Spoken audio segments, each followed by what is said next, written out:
Brace yourself, the deluge of product announcements for next month's Consumer Electronics Show has begun.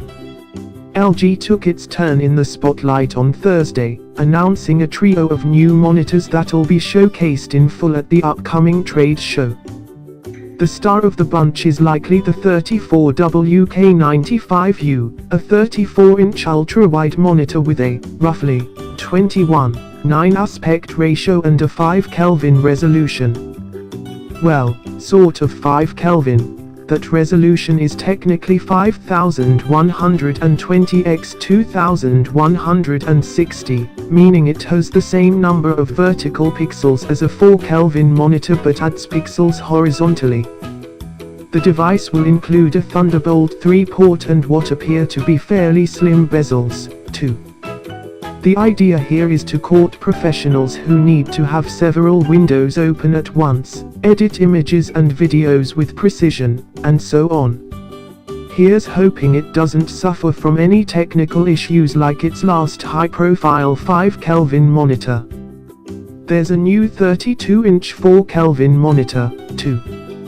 The 32UK950 will also carry a Thunderbolt 3 port, which LG says will allow it to chain two 4 Kelvin monitors at once, a detail not specified for the 5 Kelvin model, and provide enough charge to power a 60W notebook. The company says it'll cover 98% of the DCI-P3 color gamut and, like the 5 Kelvin panel above, utilize its Aero IPS color boosting tech, which it rolled out in select TVs earlier in the year. We'll have to see the panels in action before saying if that's anything more than jargon, though. LG says that both panels will also support HDR600, but it's not clear if the company is referring to VESA's Display HDR600 spec or its own thing. The former was announced last week by the Computer Display Standards body. It sits in the middle of 3 new high dynamic range standards and requires at least 600 nits of peak brightness, plus 10-bit color, among other specs. Samsung announced that its massive 49-inch CHG90 monitor was compliant with the Display HDR600 spec earlier this week. Whatever the case, it'll be hard to say either monitor will be capable of true HDR the way TV-based standards like HDR10 and Dolby Vision are.